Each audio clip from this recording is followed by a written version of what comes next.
O Carlos susteve a respiração e abriu a sua encomenda da Amazon. É um novo aspirador robô que vai deixar o seu chão impecável por um preço muito mais baixo do que ele estava à espera. Para o Carlos, é 5 estrelas. Desde aspiradores robô a eletrodomésticos para a cozinha e muito mais. Encontre os produtos com as melhores opiniões a preços que vai adorar hoje mesmo na Amazon. Eu, por acaso, estive no Conselho de Ministros em que foi decidido,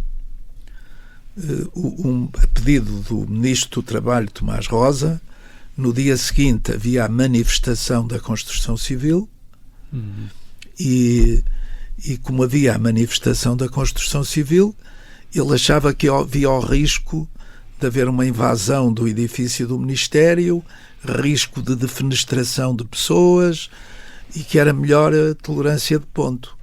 E toda a gente foi contra, e que era uma falta de autoridade, que não podia ser e tal.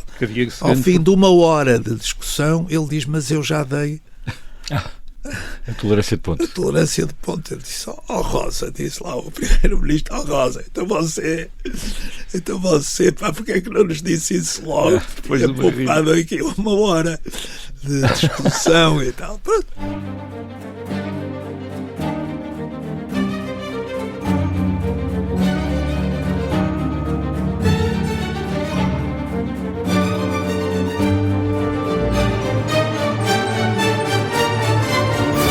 Neste episódio, vamos ouvir a segunda parte da conversa com Artur Santos Silva. No episódio anterior, o então diretor do Banco Português do Atlântico contou como viveu o dia 25 de abril, em casa do seu vizinho Francisco Sá Carneiro, no Porto, como ajudou na fundação do PPD e também o choque que sentiu com as nacionalizações e com a detenção de empresários. Neste episódio, o Artur Santos Silva relata a sua experiência como membro do 6º Governo, liderado pelo Almirante Pinheiro de Azevedo. Foi secretário de Estado do Tesouro, no Ministério das Finanças, liderado por Francisco Salgado Zenha. Pediu admissão após ter deixado o PPD em ruptura com Sá Carneiro.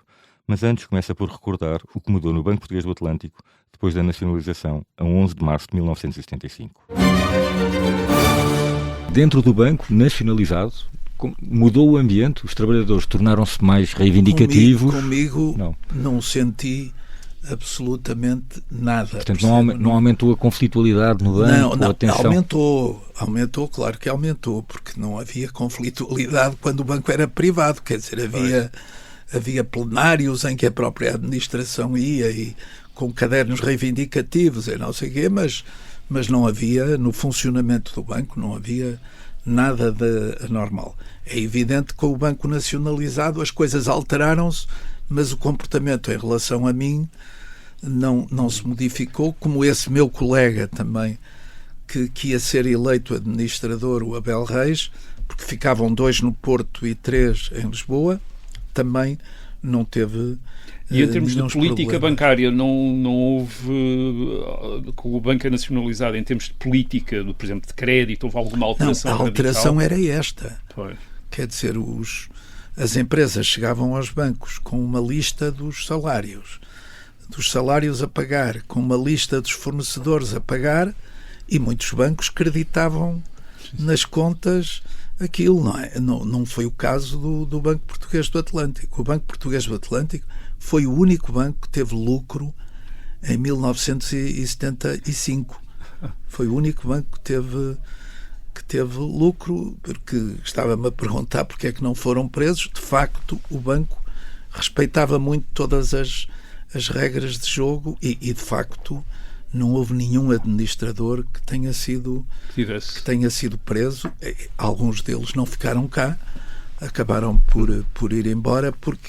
Mas no seu caso ficou... Não, eu não tive problema. Eu fiquei no banco porque era diretor. E mantive-me em funções. Mas, e ficou impedido de sair do país, não é? Exato, porque era diretor. Quando quis sair, tive que ir ao quartel-general pedir uma licença para poder sair, que me foi dada por 2 vezes. Eu saí 2 vezes. A primeira foi para experimentar.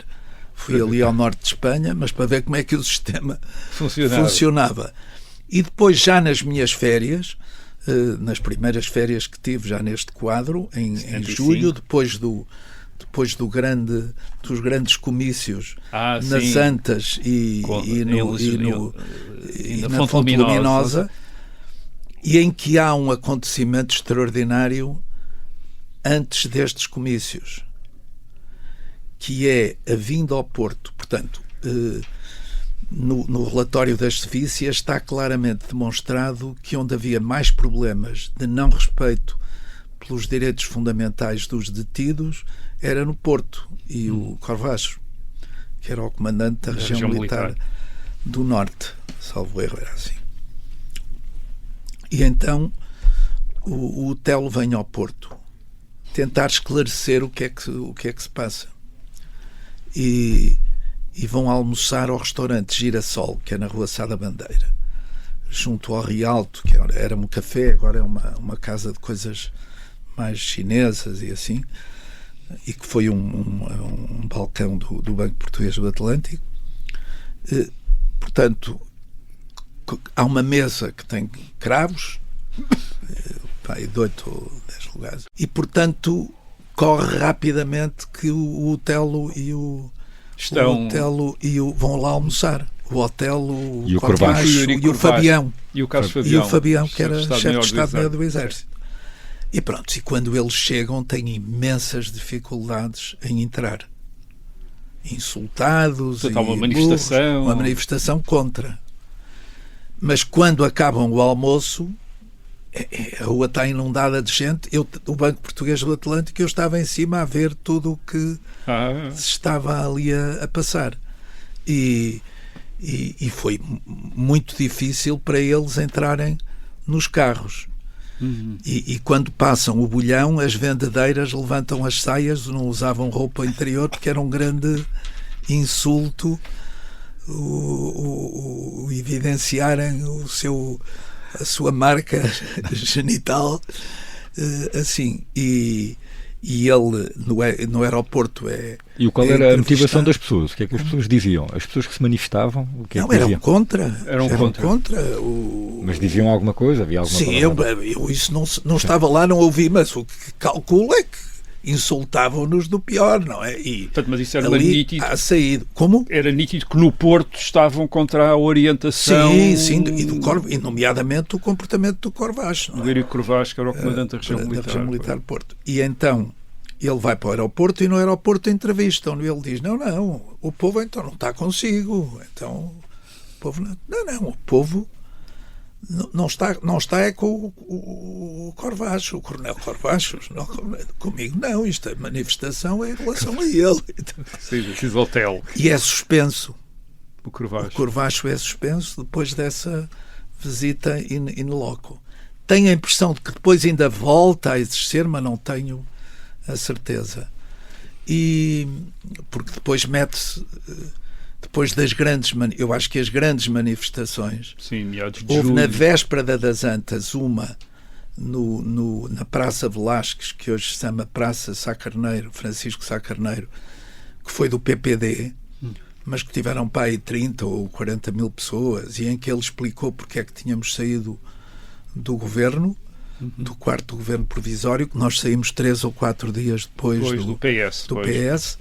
E foi aí que ele anunciou que tinha um exército com 40 mil militantes armados. Isso é Mídio Guerreiro, não é? Que era o secretário do presidente. Não tinha nada explicando que tinha dito isso ao Presidente da República, que tinha dito que havia isso. Bom, e o PPD, portanto, isto é na véspera, mas no dia é um comício impressionante a que eu fui, e realmente estava cheio, estava gente no terreno do jogo, havia ainda uma bancada da maratona que não estava acabada, mas que também para lá estavam pessoas, e foi realmente uma manifestação impressionante, em que o Mário Soares vem a pé da Batalha até ao estádio, sei que são uns quilómetros, não é? E isto porque a Intersindical, através da União dos Sindicatos do Porto, tinha mobilizado os trabalhadores para irem fazer piquetes nas entradas da cidade para evitar a entrada da reação. A reação era os que vinham para o comício do Partido Socialista. E a PSP teve também a controlar os carros para evitar que eles fossem dos que foram ao comício, de que a PSP, que era um comandante Mota Freitas, salvo erro, e que esteve claramente a apoiar dessa maneira o o que se passava nesse comício. A seguir é a Fonte Luminosa, e penso que isso, eu acho que deu um grande alento a que os militares mais moderados sentissem que não foi só em eleições, mas que havia também na rua, realmente na rua, isso deixou também mais não, enfim, mais seguro, digamos assim. Eu estava convencido. Curiosamente, eu saí por uma semana, fui a Paris e a Londres com a minha mulher de férias, não é? De férias, e o meu pai, eu disse, então, pai, estou muito preocupado com esta evolução e tal. E o meu pai tinha sido operado, era deputado na Constituinte, tinha sido operado e estava com problemas do pós-operatório. Eu disse, olha, como sabe, tinha prometido à Tuxa levá-la a Paris em abril de 74, íamos sair no dia 26 ou 27, e que já não saímos, claro, e portanto é agora que ela nunca foi a Paris, é agora que vamos, e depois irei também a Londres, onde estava, supunha eu, o Francisco Sá Carneiro, mas que já não estava. Eu cheguei, ele tinha saído Espanha, 2 dias antes para o sul de Espanha, e é aí que começam as manifestações, a destruição de sedes do PCP, Partido Comunista do Norte. Que é quando eu chego a Londres, é a primeira notícia sempre da BBC, é o mapa de Portugal e onde é que houve incidentes. E portanto, quando eu parti, o meu pai disse, mas isto está... e não estejas preocupado, pai, está bem, eu vou ver, tenho várias pessoas que conheço, vou ver que alternativas tenho, se as coisas aqui se complicarem e tal. E o meu pai disse, nem penses nisso, que está no fim. Eu acho que eles destruíram a única coisa de que precisavam para impor um regime de força, que eram forças militares disciplinadas e não sei o quê. E foi anunciado pelo Costa Gomes a partir para uma reunião da NATO, salvo erro, em Helsínquia, e ele, antes de sair, portanto, foi nesse mesmo jornal, era a vinda do hotel de Cuba. E perguntam-lhe, mas perdeu a confiança do Jaime Neves, porque ele não está aqui. Ele disse, não, o problema é que o Jaime Neves perdeu a confiança, deixou de ter a confiança dos seus soldados. E o Jaime Neves exigiu haver um novo plenário, e onde ele, portanto, reassumiu as suas funções. Isto foi nessa sexta-feira. E ele anuncia que tem o 5º governo já formado, e quando vier de Helsínquia vai-lhe dar posse. Ele, Costa Gomes, portanto, Presidente da República. Bom, eu, portanto, no princípio, depois em agosto ainda regressei e tive uma semana de férias, e em setembro começam os contactos comigo para vir a integrar o 6º governo, o que só é em meados de... Como é que foi abordado? Quem é que o abordou? Quem me aborda é o Dr. Salgado Zenha, telefonou-me a dizer que queria falar comigo, que tinha convidado também para uma conversa o António Sousa Gomes e o Vítor Constâncio, e que tinha aceito ser Ministro das Finanças e gostava muito de nos ter na equipe, e queria ter uma conversa com os 3 na equipe dele de secretários de Estado. Vieram a Lisboa? Eu vim a Lisboa, a reunião tem lugar no Altis, e com ele, dos 3 com ele, estávamos muito reticentes, todos os 3 estávamos reticentes, e ele depois saiu por uns minutos e voltou, continuamos a falar. Uma das preocupações que tínhamos é de que, de novo, iam ser 2 ou 3 meses completamente perdidos e tal, e o que é que se podia fazer também naquele quadro em que ainda havia algumas coisas por clarificar, nomeadamente toda a máquina militar aqui em Lisboa e a incidência que isso tinha na política, no poder político. E daí a pouco entra o Mário Soares e insiste muito. Vocês não pensem, este governo vai até às eleições, e é uma oportunidade de normalizarmos muitas coisas que estão mal E, portanto, vocês expliquem ao Ministro das Finanças, expliquem o que é que querem para poder aceitar e tal. Já tinha uma relação com o Salgado Zenha? Tinha, de quase criança, porque ele era grande amigo do meu pai e de um tio meu. Ele era grande amigo de um tio meu, que era engenheiro e matemático, e do meu pai.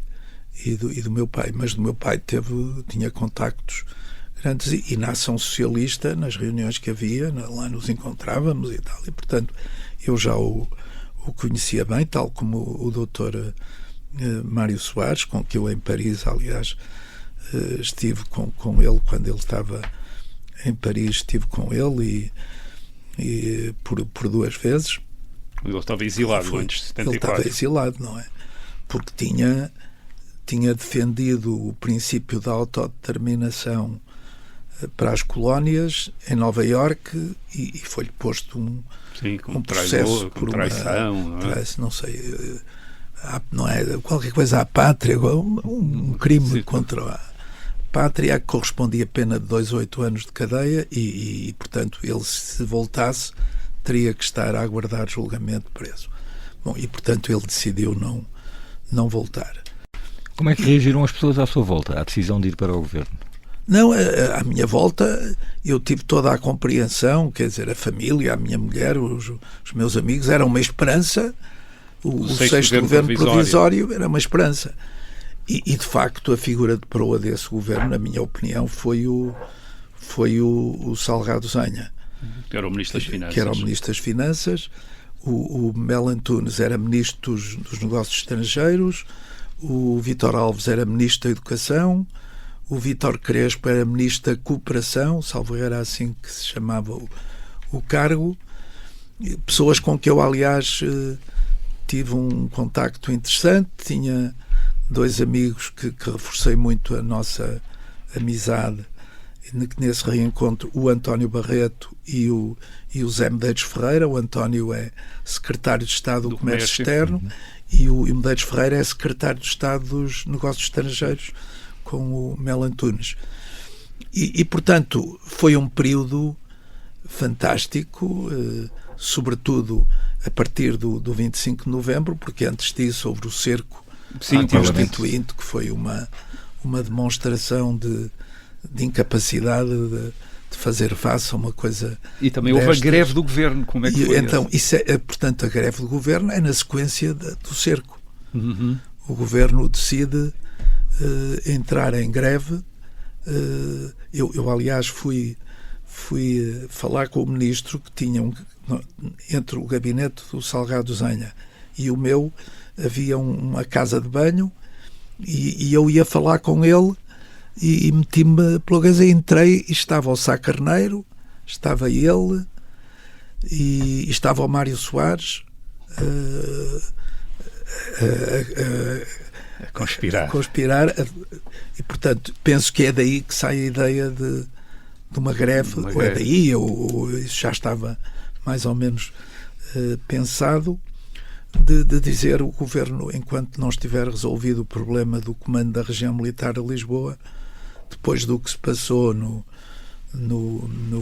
cerco da Assembleia da República.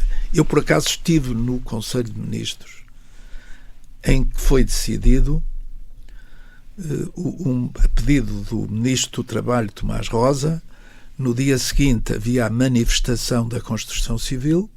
Uhum. E como havia a manifestação da construção civil, ele achava que havia o risco de haver uma invasão do edifício do Ministério, risco de defenestração de pessoas, e que era melhor a tolerância de ponto. E toda a gente foi contra, e eu estava, porque o Dr. Zenha tinha ido à Alemanha pedir um apoio financeiro ao governo alemão, porque nós estávamos... O Vasco Gonçalves tinha deixado os cofres bastante vazios e ele não estava, portanto eu fui representar o ministro a essa reunião e foi antes da ordem de trabalhos, foi uma discussão sobre esse tema a pedido do ministro, que era o Tomás Rosa, e foi tudo contra, que era falta de autoridade, que não podia ser e tal. Ao fim de 1 hora de discussão, ele diz, mas eu já dei a tolerância de ponto. A tolerância de ponto. Eu disse, Rosa, disse lá o primeiro-ministro, Rosa, então você, pá, porque é que não nos disse isso logo? Depois tinha poupado aqui 1 hora de discussão e tal. Pronto. E, portanto, é por isso que depois eles já não vão, a manifestação já não vai para o Ministério e vem diretamente para a Assembleia, onde ele estava, o Ministro do Trabalho e o Ministro da Cooperação, acho que era lá que tinha, o Vítor Crespo era lá que tinha, e o Almirante Pinheiro de Azevedo era lá que estava. Vamos agora fazer uma pausa, voltamos depois do intervalo.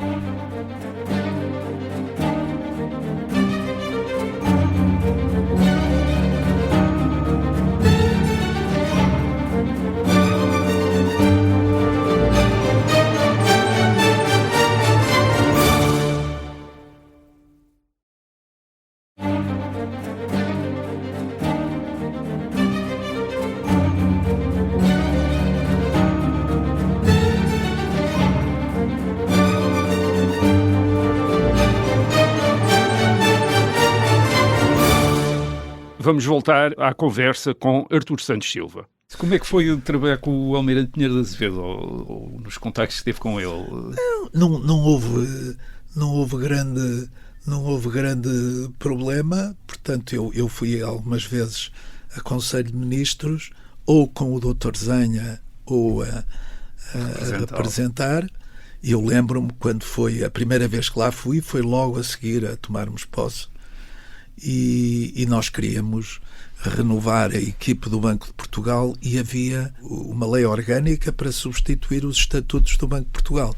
E, portanto, todo o Conselho deixava de estar em funções do Conselho do Banco de Portugal. E já estava o Silva Lopes convidado para governador.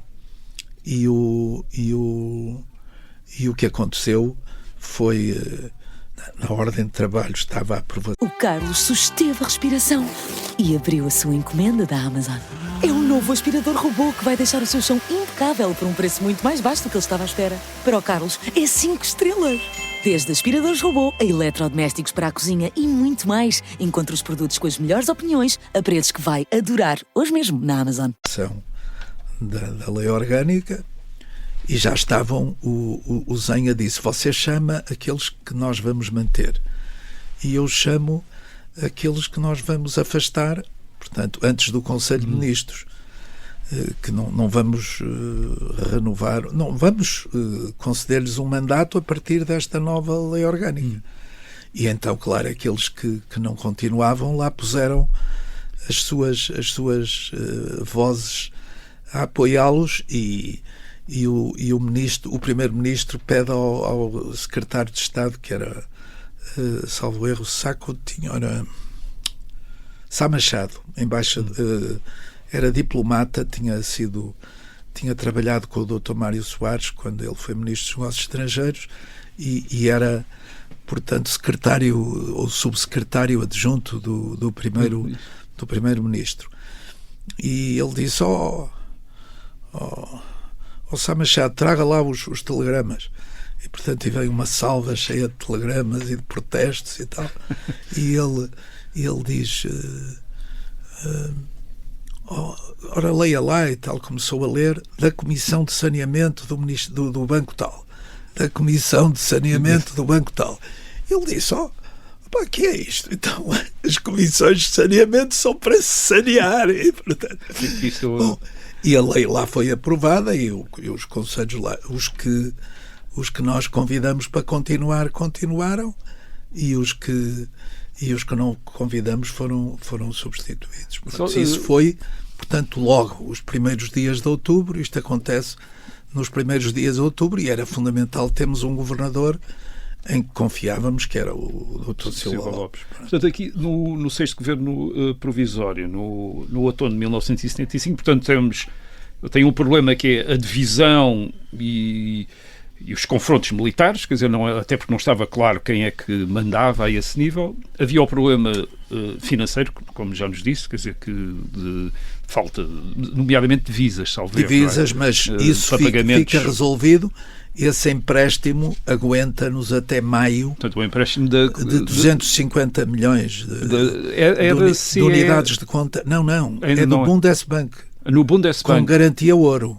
Quer dizer, também era um apoio que nos era dado porque o banco que estaria fadado para fazer essas operações já não nos concedia mais.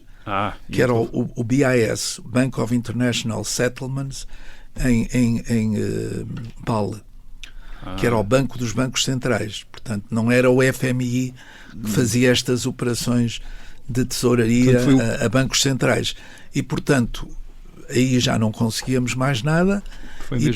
Foi mesmo um contacto com o Schmidt e nesse contacto vem um apoio de 250 milhões que nos aguentou até maio. Até maio de 76. E em maio é preciso um novo apoio e nessa altura já é o Dr. Mário Soares que vai tratar do assunto.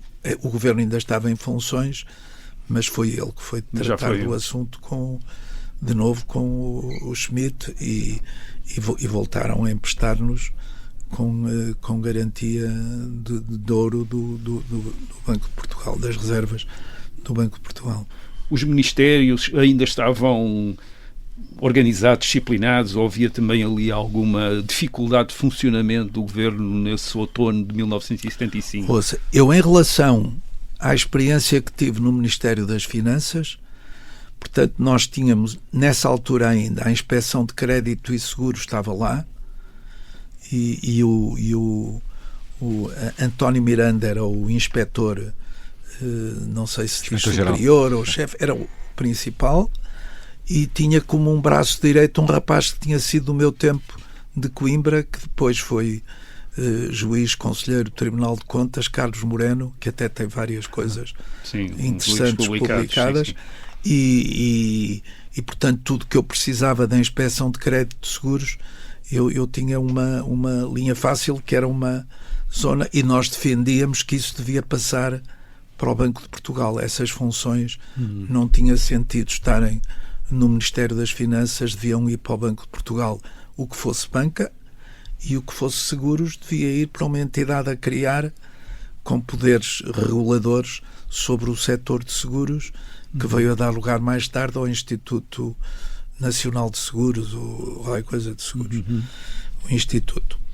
E, portanto, nós conseguimos, de facto, por um lado, arrumar os gestores bancários, passaram a ter uns estatutos, uma lei orgânica aplicável a todos os bancos nacionalizados, com grande autonomia de decisão. Teria que obter a aprovação do Ministério das Finanças, o plano e orçamento, e depois as contas e a distribuição de resultados. O resto não havia interferência. Quando houvesse necessidade de crédito político, isso tinha que ser garantido com o aval do Estado. Os bancos não iam correr riscos dessa maneira. E a maior parte dos gestores bancários que foram nomeados no final de dezembro de 75 para começarem funções no início de 76, porque até lá houve as primeiras comissões administrativas, nomeadas a seguir ao 11 de março, e essas comissões administrativas tinham poderes por 90 dias. E, portanto, chegava ao fim de 90 dias, eram renovados os mandatos. E, portanto, isto foi assim até ao fim do ano. Antes do final do ano, eu agradecia às comissões administrativas e disse que no futuro a lei quadro dos bancos é esta e as comissões, os conselhos de gestão vão ser ocupados por estas e estas pessoas. Pronto, e esse problema também ficou normalizado e com grande autonomia dos bancos e passando toda a supervisão para o Banco de Portugal. Certo. E, portanto, passando o Banco de Portugal a ter que fazer essa supervisão, e era na altura vice-governador, foi nomeado na altura em que foi o Silva Lopes governador, o Rui Vilar, e que tinha, dada a sua experiência, que tinha a supervisão do sistema bancário, dos bancos nacionalizados. Dos bancos nacionalizados. Que era uma função do Banco de Portugal, porque de facto, tirando 3 bancos estrangeiros que não tinham qualquer representatividade, e o Montepio, que era uma mútua, mas que de facto já era muito dominada pelo Estado na escolha dos gestores e tal, portanto não tivemos aí mais problemas, portanto, como tive, uma das coisas que me orgulho mais foi da normalização de quem trabalhava nos bancos e que estavam saneados. Havia em bancos e companhias de seguros, havia 220 saneados, foram todos por processos individuais, reintegrados. Tudo reentrou, pôde reocupar as suas funções. Enfrentou grandes contestações por causa disso? Não houve nada de especial, nada. Nessa altura o sindicato já era dominado pela linha da UGT, porque era o PS e o PPD, sindicatos bancários. Comissões de trabalhadores, por exemplo, um dos elementos que era da linha mais radical, que estava no BPA, a seguir ao 25 de novembro não o deixaram voltar a assumir funções. E não o deixaram, porque ele tinha um estilo que eles não gostavam e eram de uma linha diferente, não é? Há uma alteração geral depois do 25 de novembro em todos os níveis. Há mais confirmação, quer dizer, porque já, de facto, tirando e não é pouco, o problema militar da região militar de Lisboa, o resto era assim, e eu lembro-me de sermos convidados para ir a uma reunião com um conjunto de militares ligado ao Grupo dos 9, eu e os meus colegas secretários de Estado, porque o Dr. Salgado Zenha preferiu que fôssemos nós, e em que eles dizem: nós não podemos tomar iniciativas para arrumar as coisas. Agora, se houver iniciativas, nós temos todas as condições para... Com quem é que foi essa reunião? Foi com quem essa reunião? Essa reunião foi com um conjunto de militares, um dos quais que também estava era o general Ramalhianas. Isto, portanto, isto é em novembro. Fim de outubro, novembro. Foi muito realizante o problema dos saneamentos. Os princípios de indemnização das empresas nacionalizadas. A atribuição de indemnizações aos titulares de fundos de investimento, que havia o Fides, que era do Grupo Tota, e a Império, que era um produto muito vendido e que tinha por base nos investimentos, sobretudo ações, mas os bancos eram obrigados a pagar, a quem quisesse reembolsar, a pagar em função do preço do dia anterior. Portanto, a Bolsa depois fechou, mas esse era o referencial. Portanto, eu defendi que fosse o referencial e que as pessoas fossem indemnizadas. O Fides era do Tota e da Império, que era do Grupo Melo, e o FIA era do Banco Português do Atlântico. E, portanto, fez-se legislação só para os fundos de investimentos com essa, dada a garantia que os bancos davam, isso devia ser assumido.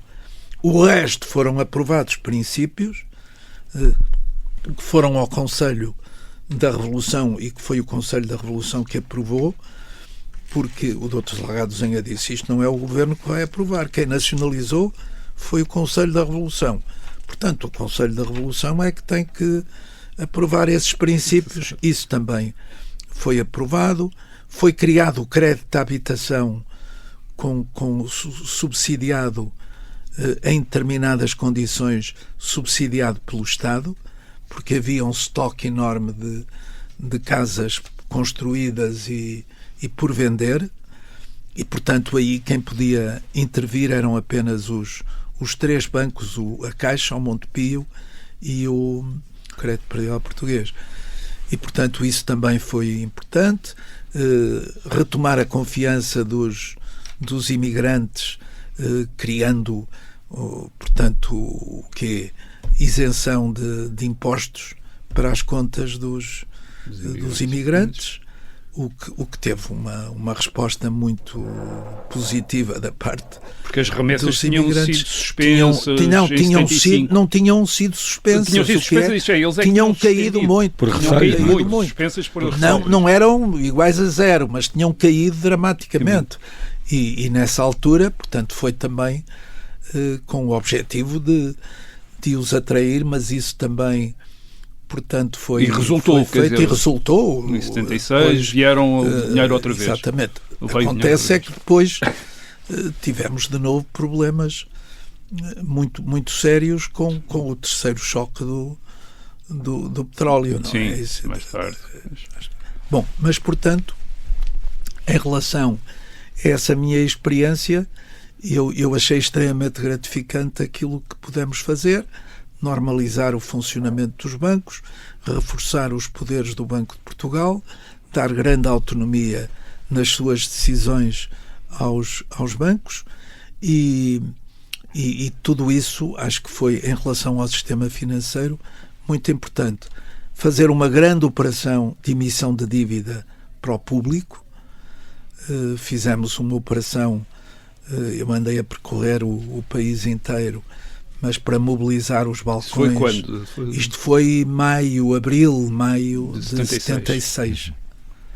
Fez-se uma grande operação, pedi ao Dr. Azeredo Perdigão para que a Fundação fizesse um investimento significativo nesses títulos e ele foi muito cooperante e tal.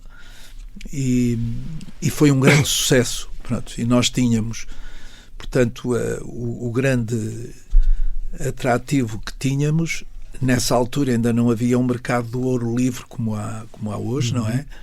O ouro era sobretudo transacionado entre bancos centrais e o que nós fizemos foi criar uma componente desse empréstimo. Eu já não tenho a certeza se era 1/10, qualquer coisa assim, que tinha o capital ligado ao ouro. Isto é, quem subscrevesse 10 obrigações, de 1000 escudos cada, uma dessas obrigações estava indexada ao ouro, que tinha sido um esquema que funcionou bem num determinado momento em França, e nós copiamos essa ideia, mas o que queríamos era, sobretudo, que houvesse uma grande confiança do país inteiro em emprestar dinheiro ao Estado e não serem os bancos a emprestar dinheiro ao Estado, mas o mercado. E isso, as taxas eram variáveis, não eram taxas fixas, portanto não tinham riscos de perda de valor. Se fossem taxas fixas, tinha, não é? Se as taxas de mercado depois subissem muito, as pessoas iriam perder. As taxas eram variáveis, tudo que o Estado emitia eram variáveis e, portanto, o risco de capital não existia. Do capital, de desvalorizar o capital por uma alteração no mercado das taxas de juros serem muito mais altas do que aquelas das obrigações emitidas. Isso foi também um momento bom.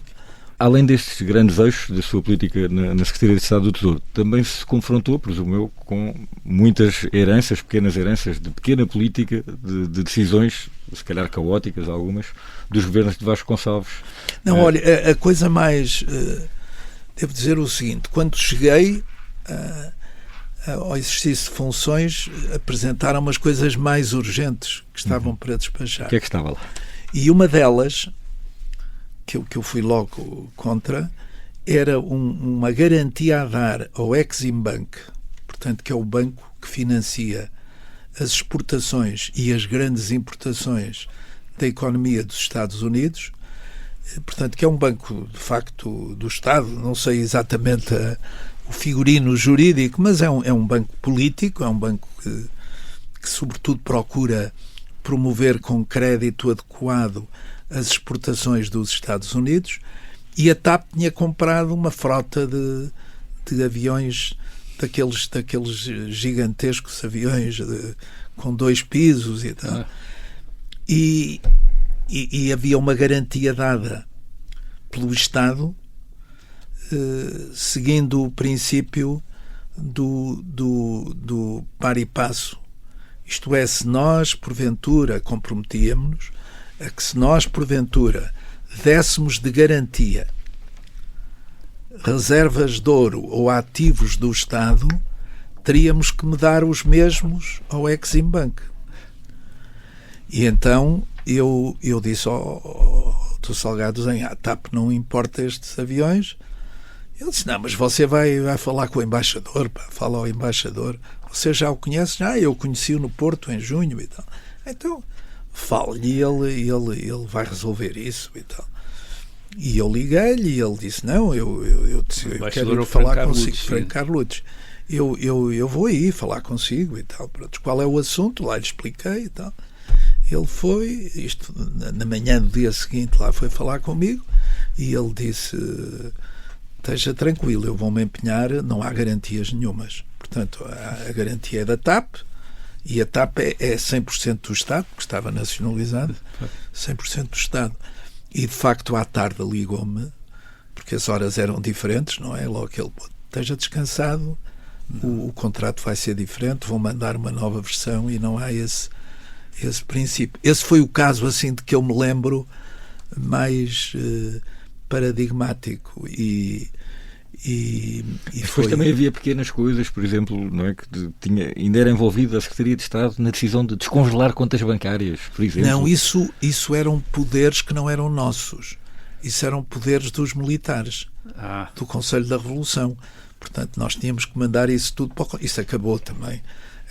Porque acabaram as contas controladas e não poderem movimentar-se, as pessoas não podiam movimentar as contas porque eram os tais, o senhor Eduardo Furtado, antigo presidente do Banco Pinto Sotomayor, ou o general Caúza da Riada, que tinha estado preso, não é, antes tinham as contas e tinham as contas controladas, congeladas, e não podiam sair do país também, tinham que ter autorizações, isso tudo depois com a normalização que houve no próprio Conselho de Revolução, porque a seguir ao 25 de novembro houve uma grande alteração também no próprio Conselho da Revolução, claro.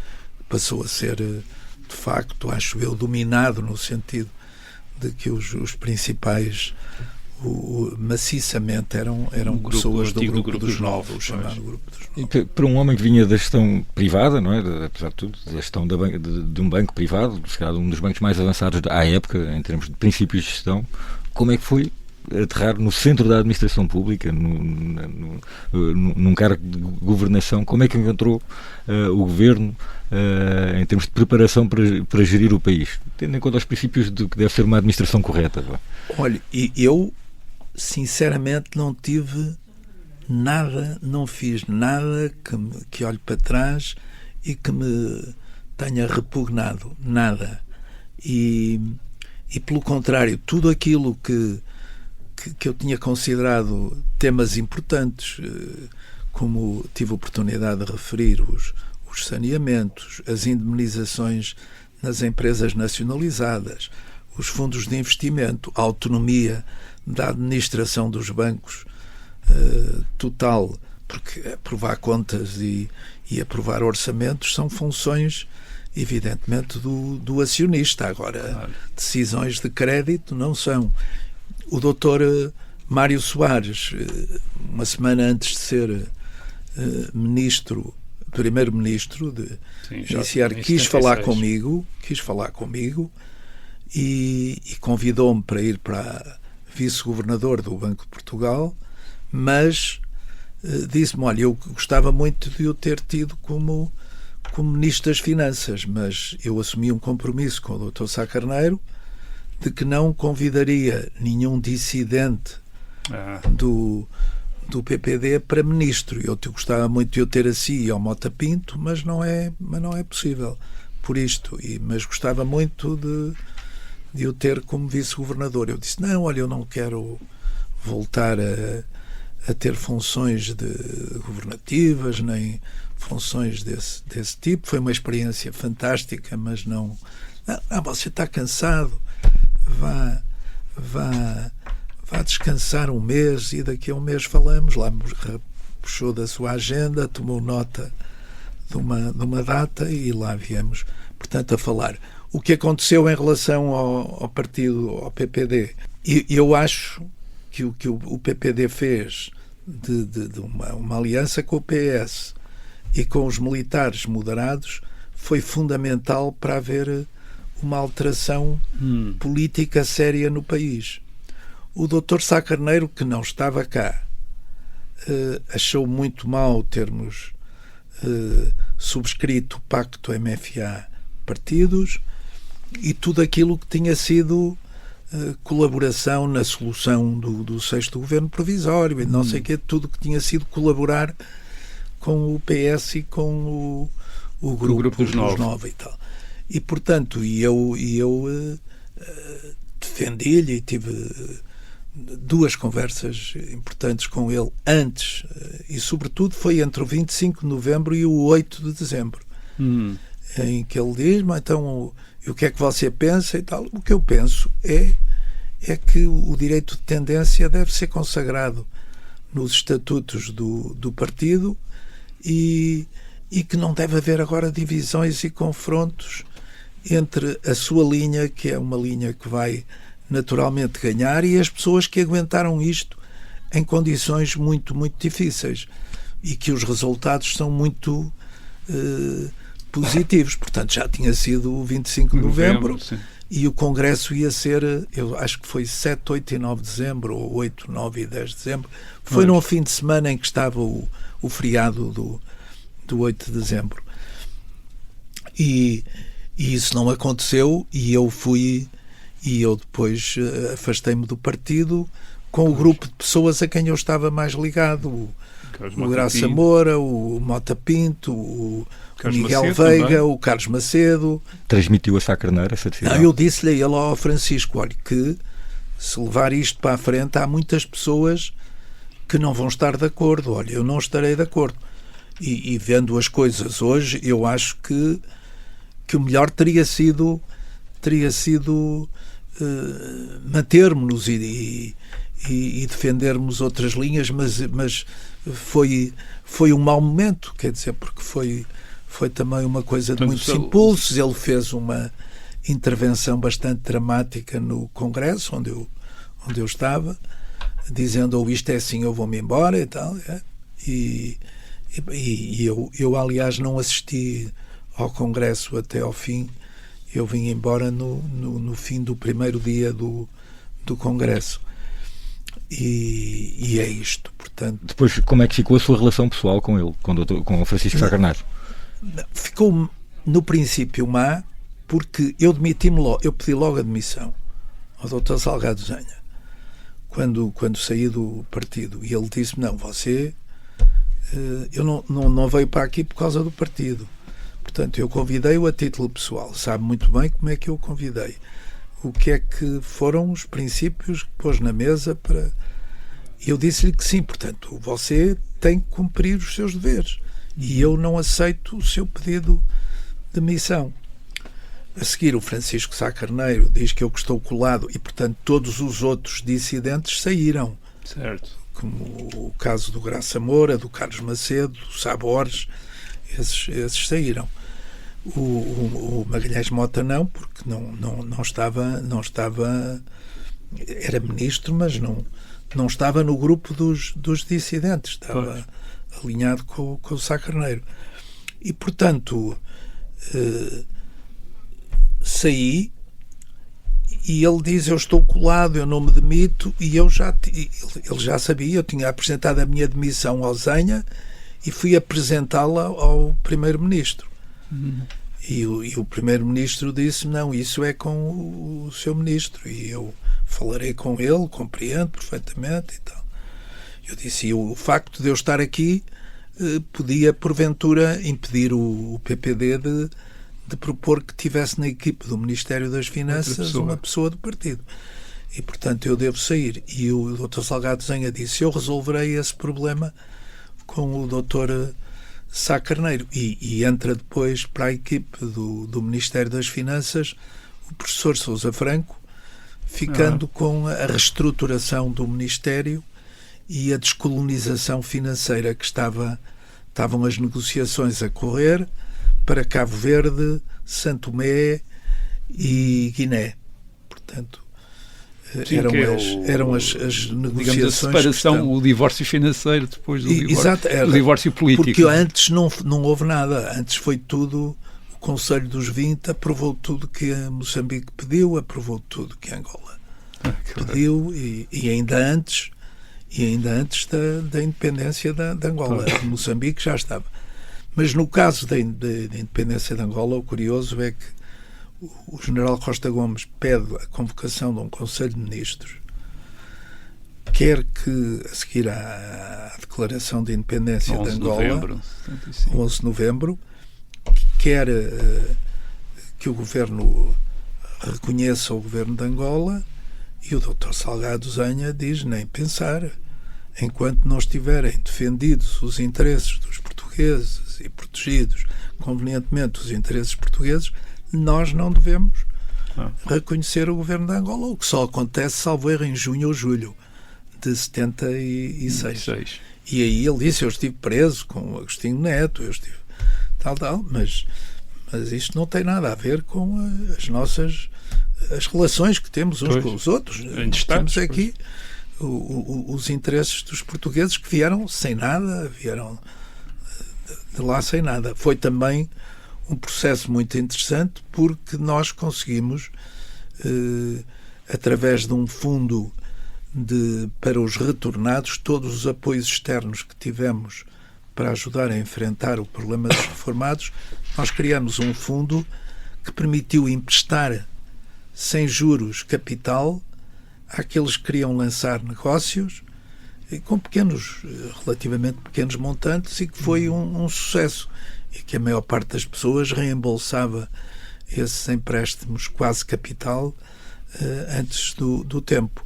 E depois foi criada uma Secretaria de Estado, estava já criada uma Secretaria de Estado dos retornados, e da parte das finanças houve a construção de soluções que foram importantes para amortecer aquele grande choque que tivemos, e que os hotéis estavam vazios, ficaram, pelo menos as pessoas ficaram com o problema imediato mais ou menos resolvido. Dr. Artur Santos Silva, foi uma conversa fascinante. Muito obrigado por ter vindo ao nosso programa. Foi ótimo. Chegamos assim ao fim deste episódio do programa A Vida em Revolução. Voltamos na próxima semana. Até para a semana.